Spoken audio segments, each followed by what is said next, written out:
Baik, Shalom. Selamat pagi.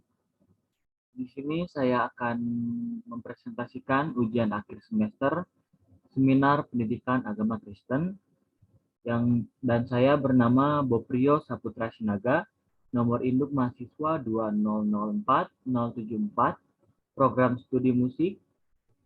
Dan di sini saya akan mempresentasikan tentang materi yang sudah saya pelajari dari awal semester sampai sekarang. Dan mari kita mulai.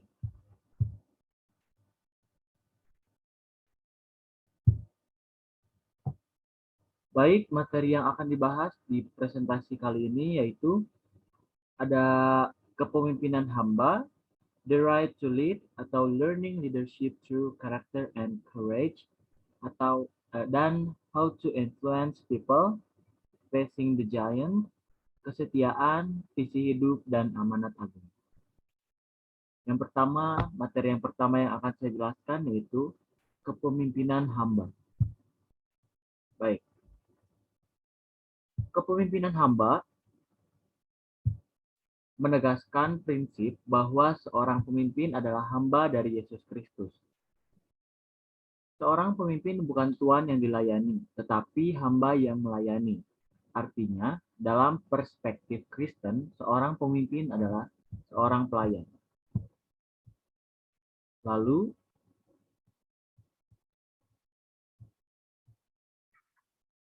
pemimpin sebagai pelayan. Pemimpin sebagai pelayan merupakan konsep teologi yang dikenal dalam praktik kehidupan bergereja. Konsep ini dirumuskan berdasarkan sikap Yesus yang tertulis dalam beberapa bagian Alkitab Perjanjian Baru. Antara lain, kitab Matius 20 ayat 26 sampai 27, Markus 9 ayat 35, Yohanes 13 ayat 1 sampai 17. Ada beberapa istilah yang menunjuk kepada pelayan. Salah satunya adalah kata douleu, yang berarti melayani sebagai seorang hamba, atau to serve as a slave. Makna kata ini dapat dilihat dalam tindakan Yesus mencuci kaki para muridnya. Kata lain yang memiliki kemiripan arti dengan douleu adalah kata diakonos. Kata diakonos berarti pelayanan di meja makan atau the waiters at a meal. Atau juga pelayan dari seorang tuan atau the servants of a master. Itu disebutkan di kitab Matius ayat 22 ayat 13. Dalam pengertian ini, ketika kata diakonos digunakan kepada orang Kristen, adalah pelayan Kristus. Menariknya, fungsi dan posisi sebagai pelayan tidak hanya dikenakan kepada murid-murid Yesus. Dalam beberapa peristiwa, Yesus menunjuk dirinya sebagai pelayan. Bahkan ia mengakui bahwa hakikat dari tugasnya adalah untuk melayani. Mengacu pada tindakan dan perkataan Yesus, kelihatannya diakonei digunakan untuk menekankan seluruh tindakan dan kasih sayang kepada orang lain, atau all loving cares for others. Kasih sayang ditunjukkan ketika ada intimidasi antara manusia.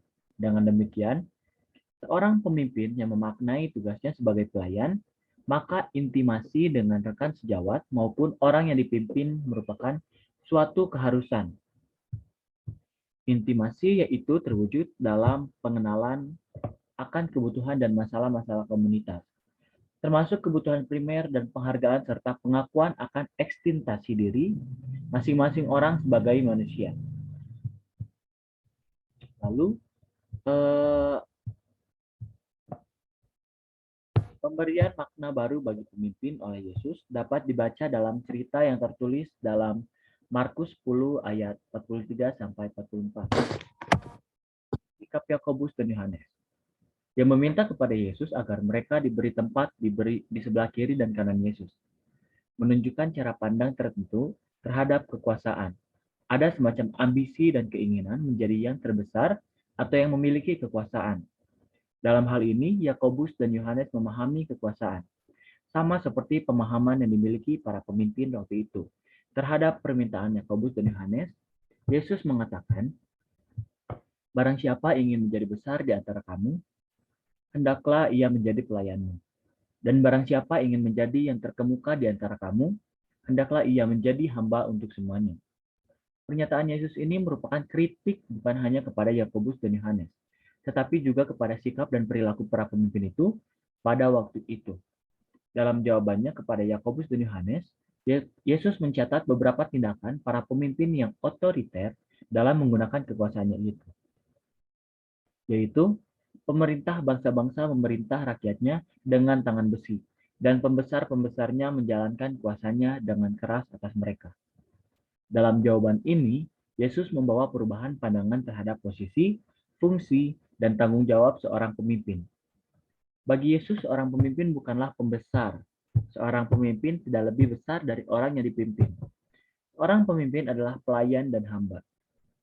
Jawaban Yesus menunjukkan kesadaran dan pengakuan Yesus bahwa kepemimpinan sangat erat terkait dengan jabatan. Jabatan sangat terkait erat dengan kekuasaan. Sementara pada umumnya, kekuasaan yang dipraktikkan oleh para pemimpin dan pembesar adalah kekuasaan yang menindas dengan latar belakang inilah. Tuhan Yesus menyodorkan kepemimpinan pelayan. Kepemimpinan pelayan berbeda dengan kepemimpinan penguasa. Yesus mengkritik kepemimpinan penguasa dengan meletakkan arti dan fungsi kekuasaan dalam prinsip kerajaan Allah. Dalam kerajaan Allah, orang yang memiliki kekuasaan haruslah menjadi pelayan. Kekuasaan yang dipahami oleh Yakobus dan Yohanes sangat bertentangan dengan hakikat diakonos, yang berarti pelayan, servant. Oleh karena itu, melalui cerita yang terdapat dalam Markus 10 ayat 43 sampai 44, Yesus meletakkan pola dan arti baru tentang bagaimana seharusnya seseorang pemimpin bagi para pengikutnya. Orang yang terbesar diukur dari pelayanan yang dia lakukan kepada orang-orang yang dipimpin. Dengan kewajiban menjadi hamba dan pelayan bagi orang yang dipimpin, ini adalah paradoks dari kerajaan Allah. Ganti menjadi tuan, menjadi yang terutama adalah orang yang menjadi pelayan. Ini berarti dalam konteks kerajaan Allah, kekuasaan yang dimiliki seorang pemimpin seharusnya digunakan untuk melayani. Prinsip ini menegaskan hakikat kerajaan Allah, yang merupakan inti pemberitaan Yesus. Kerajaan Allah yang dihadirkan oleh Yesus adalah kondisi di mana seluruh ciptaannya hidup dalam damai, sejahtera, dan kecukupan. Damai sejahtera dan kecukupan hanya dapat dialami oleh seluruh ciptaannya ketika para pemimpinnya menjadi pelayan. Dalam hal ini, Yesus membalikan cara berpikir yang umum dipraktikkan pada waktu itu. Bagi Yesus, seorang pemimpin yang baik adalah pemimpin yang melayani. Selanjutnya, berdasarkan ajaran dan sikap Yesus itu, dalam teologi Kristen dikembangkan konsep bahwa pemimpin adalah pelayan dan hamba. Pemimpin sebagai pelayan dan hamba merupakan konsep kepemimpinan dalam lingkup kehidupan bergereja. Menurut Robert Barron, dalam konteks kepemimpinan gereja Kristen maksudnya, seorang pemimpin adalah orang yang memiliki kualifikasi sebagai gembala dan pelayan. Kedua kata ini menjadi kata kunci untuk memahami rahasia kepemimpinan Kristiani. Alkitab hampir tidak pernah menggunakan kata pemimpin untuk para pemimpin, yang digunakan adalah pelayan atau hamba dan gembala. Selanjutnya, tentang pemimpin sebagai gembala. Borong menegaskan bahwa sangat menarik bahwa penggunaan dan penekanan kata gembala untuk para pemimpin Israel justru dalam konteks kritik atas pelanggaran norma para pemimpin sebagai gembala. Tuhan mengkritik para pemimpin itu sebagai pemimpin yang tidak bermoral karena hanya mencari untung dari rakyat atau umat yang dipimpinnya. Konsep kepemimpinan hamba lahir dari pemahaman tentang keterkaitan antara gereja dan Yesus Kristus, Sang Kepala Gereja. Gereja ada bukan karena keinginan gereja itu, tetapi gereja terbentuk atas kehendak Yesus Kristus sendiri. Yesus yang memanggil orang percaya kepadanya dan kemudian diutus untuk terlibat bersama Yesus menjalankan misi Allah atau missio Dei. Keterhubungan gereja dengan Yesus Kristus menempatkan Yesus sebagai Tuhan dan gereja sebagai hamba. Jadi, hubungan Tuhan dan gereja menjadi prinsip mendasar dari kepemimpinan hamba. Prinsip kepemimpinan hamba akan terus mengingatkan gereja untuk selalu setia kepada Tuhan yang memanggil dan mengutusnya. Jadi kesetiaan merupakan salah satu nilai mendasar dari kepemimpinan hamba.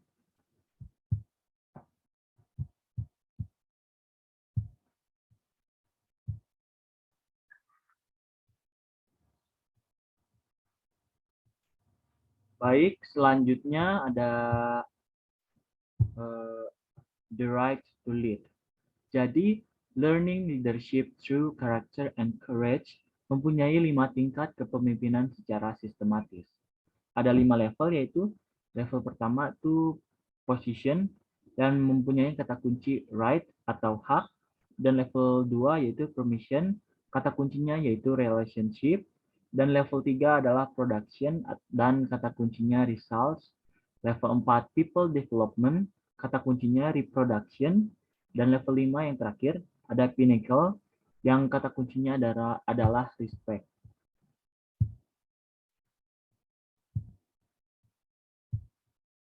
Jadi the right to lead atau learning leadership through character atau courage ini eh,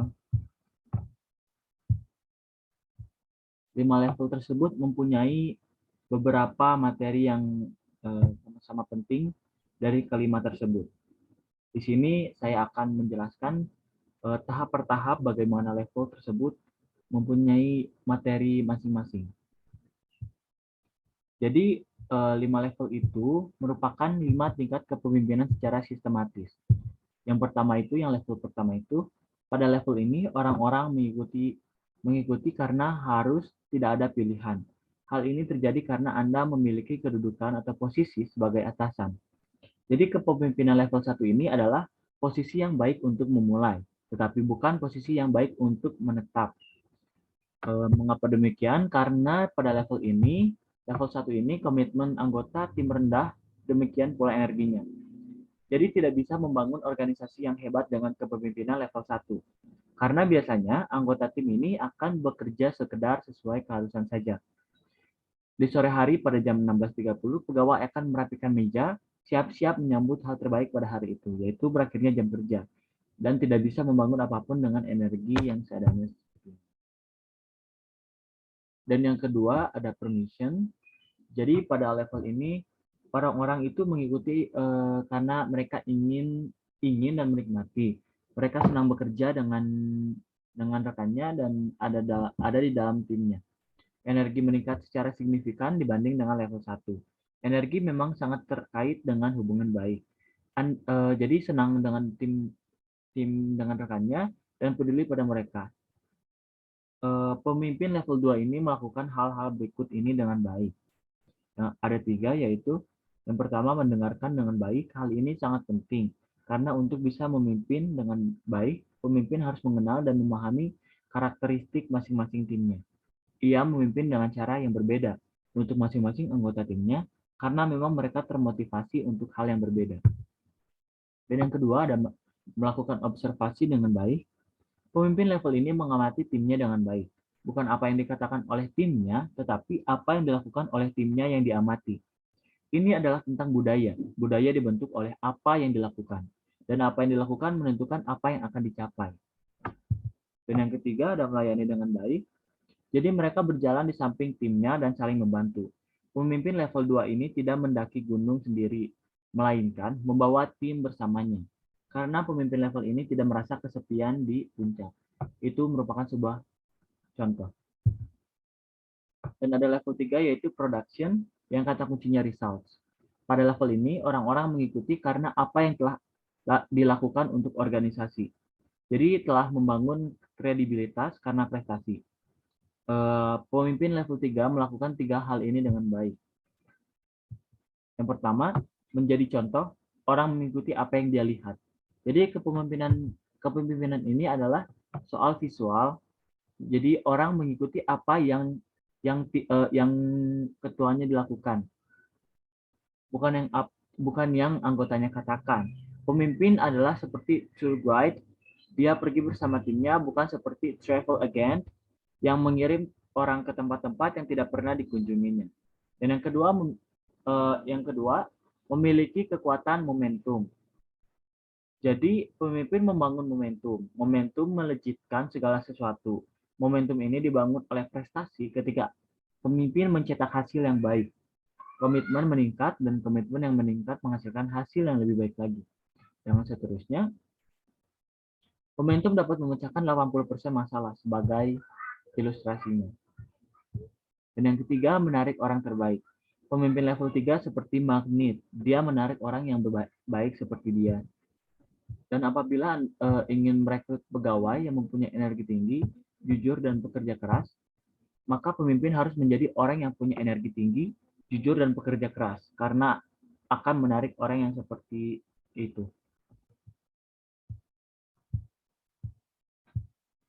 Baik, berikut ini adalah tahap-tahap untuk mengembangkan kepemimpinan orang. Yang pertama, lakukan dengan baik, dan yang kedua, lakukan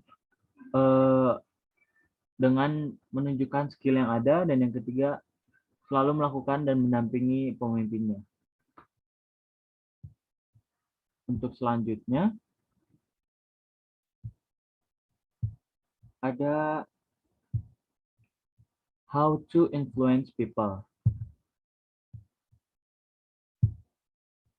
Jadi di sini how to influence people itu mempunyai 4 karakteristik, yaitu yang pertama ada intentional, connect, resilient, lifelong learners. Nah, di sini saya akan menjelaskan tahap per tahap bagaimana 4 karakteristik yang ada di influence people ini. Jadi, jadi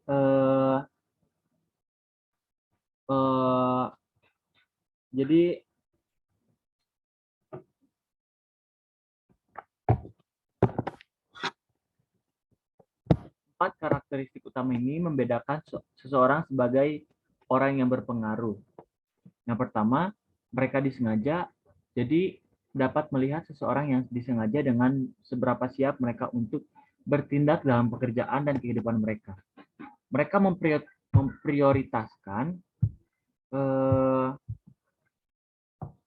memprioritaskan apa yang mereka kerjakan, apa yang perlu dilakukan sepanjang hari menggunakan penjadwalan yang efisien dan menjaga pandangan mereka pada pandangan jangka panjang.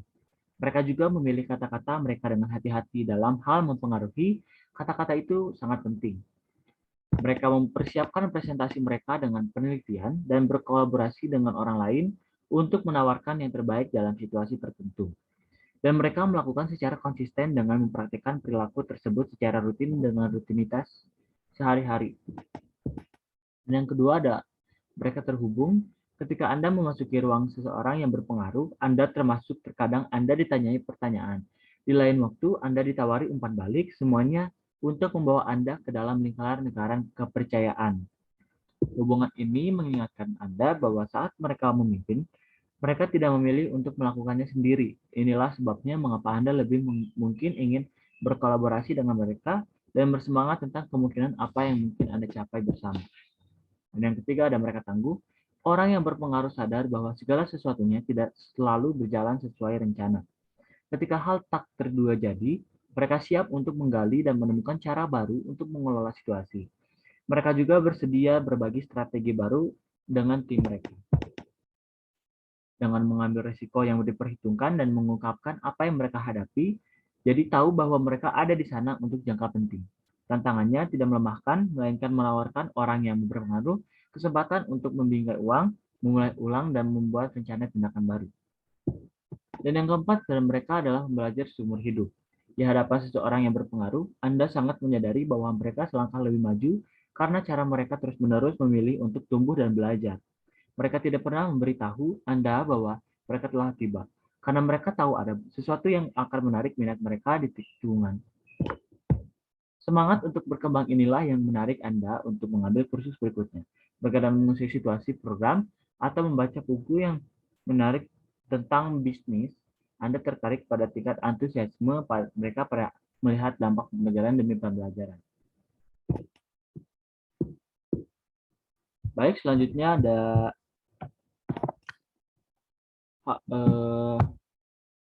facing the giant.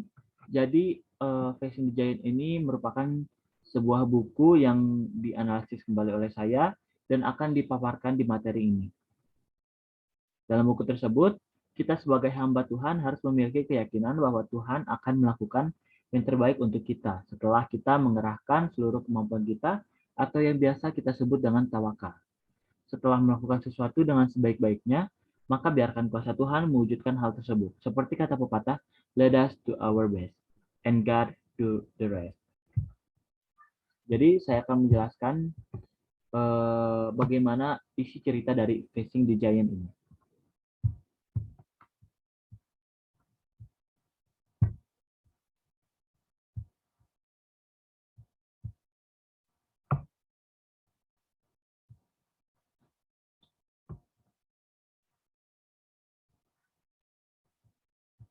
Nah, jadi melalui materi ini, Facing the Giant,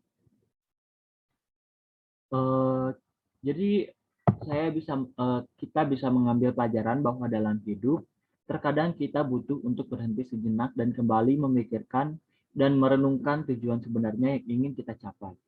Berhenti sejenak bukan berarti menyerah, berhenti sejenak berarti merenungi pelajaran apa yang dapat diambil dari kegagalan yang terjadi untuk kembali menemukan tujuan sejati. Melalui film ini, kita juga dapat belajar bahwa dalam hidup ini, kita harus yakin bahwa kita bisa melakukan sesuatu jauh lebih baik daripada apa yang sudah kita lakukan. Kita harus yakin bahwa Tuhan sudah memberikan kita kemampuan untuk melakukan hal-hal luar biasa. Kita juga harus yakin dan berkeluar dari zona nyaman kita dan melakukan hal-hal yang kita inginkan. Dan yang terakhir dari pelajaran ini, dari pembelajaran yang ini, pelajaran terpenting dari film ini adalah bagaimana kita sebagai hamba Tuhan harus memiliki keyakinan bahwa Tuhan akan melakukan yang terbaik untuk kita setelah kita mengerahkan seluruh kemampuan kita, atau yang biasa kita sebut setelah melakukan sesuatu yang sebaik-baiknya, maka akan mewujudkan hal tersebut. Seperti kata pepatah, let us do our best and God do the rest. Baik, selanjutnya ada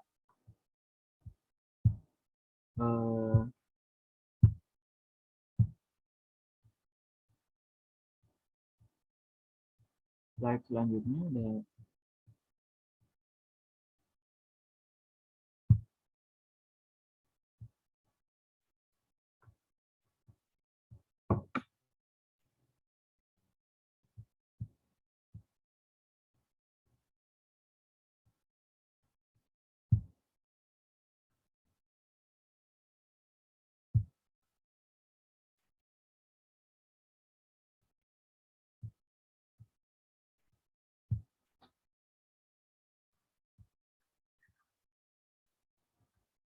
baik, selanjutnya ada visi hidup, materi visi hidup. Jadi visi hidup ini untuk kita mendapatkan visi Tuhan. Maka kita harus meminta kepada Tuhan untuk membuka mata rohani kita dan menyingkapkan firman Tuhan yang memberi terang dalam kitab Mazmur 119 ayat 18 dan 130. Biarlah roh hikmat dan roh kewahyuan membuka mata hati kita supaya mengalami penerangan untuk kita mengerti visi Tuhan. Dan visi Tuhan didapat ketika kita lahir baru.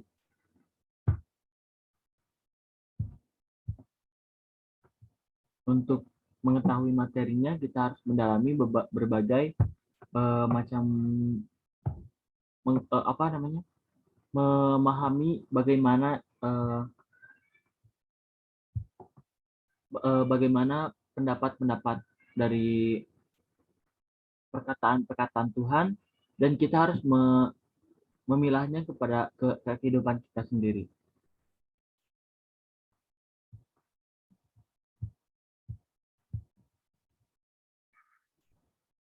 Nah, jadi di dalam kehidupan kita sebagai anak Tuhan, maka Tuhan kita sebagai Bapa yang sangat baik selalu memberikan yang terbaik dalam kehidupan kita. Salah satu yang diberikannya adalah sebuah visi.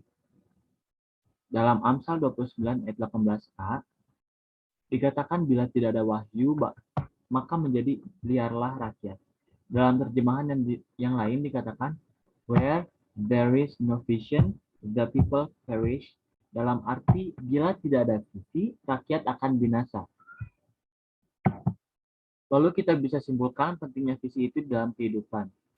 Rakyat akan menjadi liar dan tentunya mengarah kepada hal-hal yang tidak diinginkan. Jadi visi dari Tuhan itu hanya dapat diterima oleh anak-anak Tuhan. Karena hal-hal ini bersifat rohani yang tentunya berhubungan dengan Tuhan. Sehingga Tuhan menunjukkan bahwa manusia duniawi tidak akan dapat menerima visi dari Tuhan. Ini tertulis dari 1 Korintus 2 ayat 14 sampai 15. Visi Tuhan adalah sebuah perspektif, wawasan, iluminasi yang diberikan sebagai tuntutan untuk berjalan dalam kepastian menuju ke arah yang tepat dan benar. Ketika kita hidup dalam visi Tuhan, maka hidup kita tidak akan meraba-raba dan tidak menuju kepada kebinasaan. Untuk kita mendapatkan visi Tuhan, maka kita harus meminta kepada Tuhan untuk membuka mata rohani kita dan menyingkapkan firman Tuhan yang memberi terang. Biarlah roh hikmat dan roh pewahyuan membuka mata hati kita supaya mengalami penerangan untuk kita mengerti visi Tuhan.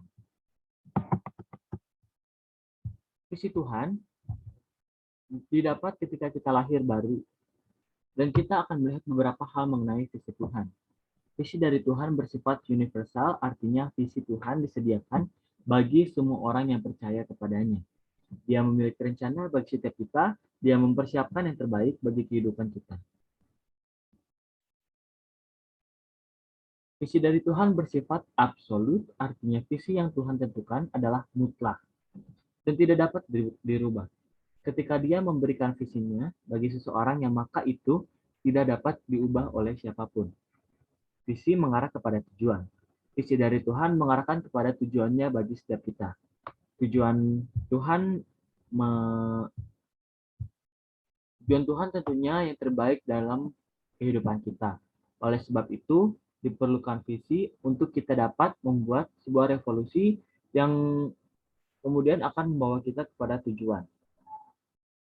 Visi membentuk persepsi dan perspektif yang kemudian mengarah kepada proses dan menuju kepada hasil.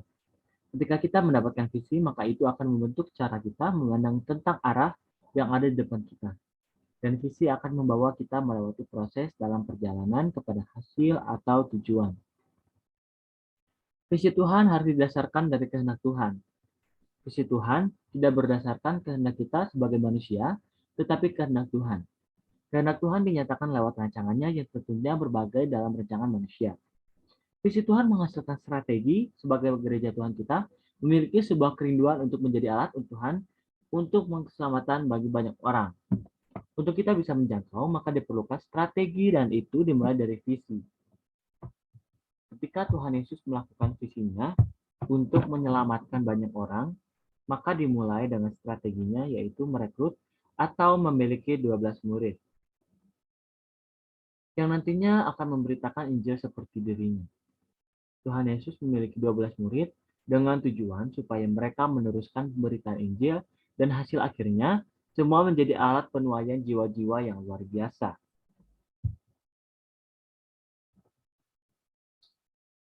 Visi Tuhan menghasilkan strategi penginjilan juga diterapkan oleh gereja mula-mula. Seperti dinyatakan dalam Kisah Para Rasul 2 ayat 17, bahwa ketika Roh Kudus dicurahkan bagi semua orang, maka akan menghasilkan visi-visi Tuhan yang baru dan kemudian lewat visi Tuhan menghasilkan strategi rohani dan membentuk gereja Tuhan yang dipakai Tuhan dengan luar biasa, sehingga tiap-tiap hari Tuhan menambah jumlah mereka dengan orang yang diselamatkan. Baik, untuk selanjutnya ada kesetiaan.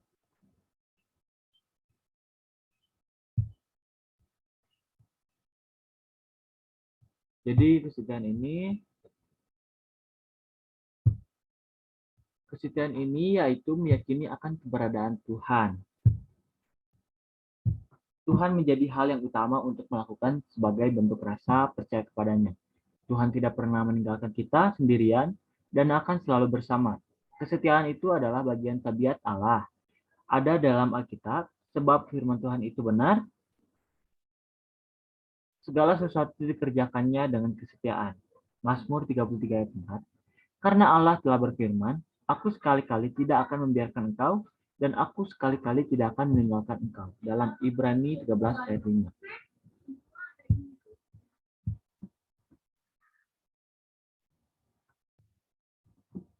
Jadi materi kesetiaan ini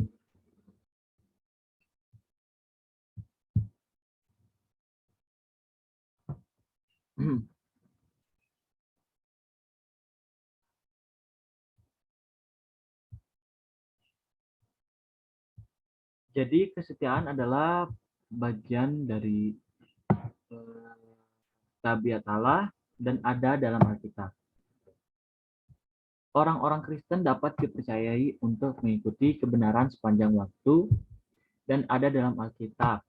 Tetapi dengan teguh berpegang kepada kebenaran dalam kasih kita, bertumbuh di dalam segala hal ke arah Dia, Kristus yang adalah kepala. Daripadanya lah seluruh tubuh yang rapi tersusun dan diikat menjadi satu oleh pelayanan semua bagiannya. Sesuai dengan kadar pekerjaan tiap-tiap anggota, menerima pertumbuhannya dan membangun dirinya dalam kasih. Keselamatan dijanjikan kepada orang yang setia ada di dalam Alkitab. Dan kamu akan dibenci semua orang oleh karena namaku, tetapi orang yang bertahan sampai pada kesudahannya akan selamat. Dalam kitab Matius 10 ayat 22. Tuhan sedang mencari hamba-hamba yang setia dan dapat dipercaya. Ada dalam Alkitab, siapakah hamba yang setia dan bijaksana yang diangkat oleh tuannya atas orang-orangnya untuk memberikan mereka makanan pada waktunya. Berbahagialah hamba yang didapati tuannya melakukan tugasnya itu ketika tuannya itu datang. Allah itu menjanjikan kekuatan untuk menjadi setia sampai mati. Ada dalam Alkitab, jangan takut terhadap apa yang harus engkau derita. Sesungguhnya iblis akan melemparkan beberapa orang di antaramu ke dalam penjara supaya kamu dicobai dan kamu akan beroleh kesusahan selama 10 hari. Hendaklah engkau setia sampai mati dan aku akan mengaruniakan kepadamu mahkota kehidupan. Jadi yang saya jelaskan tersebut merupakan materi tentang kesetiaan kepada Tuhan yang tertulis dalam Alkitab. Baik, selanjutnya ada amanat agung. Poin terakhir dan materi terakhir yang akan saya jelaskan bisa dilihat di sini. Dan istilah amanat agung menjadi salah satu istilah yang tidak paling dikenal oleh orang Kristen. Sekalipun Alkitab tidak pernah mencatat frasa ini secara harafiah. Definisi kata amanat agung sendiri dapat dipahami sebagai sebuah perintah atau tugas yang sifatnya akbar, besar, sangat mulia. Pada Matius 28 ayat 18 sampai 20, di sana dicatat perintah Yesus kepada semua orang berhasil dimuridkannya pada waktu ia akan naik ke surga, yaitu supaya mereka semua pergi dan menjadikan semua bangsa menjadi murid Yesus. Jadi dalam materi amanat agung ini yaitu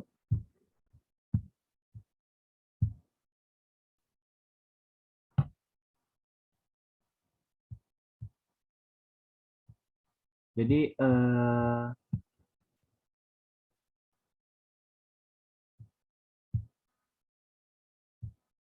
sebagaimana kitab Injil yang lain, sesungguhnya amanat agung juga terdapat dalam kitab Markus, kitab Lukas, dan kitab Yohanes, dan kitab Kisah Para Rasul. Semua amanat dalam rangkaian tersebut meminta semua murid Kristus untuk pergi lagi menjadikan suku bangsa yang lain menjadi murid Kristus, atau dengan kata lain penginjilan dan pemburitan. Namun yang menjadi perhatian kita adalah pengistilahan amanat agung. Jadi tentu banyak pertimbangan yang telah dipikirkan para bapak gereja untuk memutuskan penggunaan istilah ini. Dan saya sendiri pun secara pribadi sangat setuju dengan kata amanat agung. Tapi mari melihat bagaimana Alkitab sendiri menjelaskan bahwa tugas penginjilan dan pemuritan sungguh-sungguh merupakan amanat yang agung.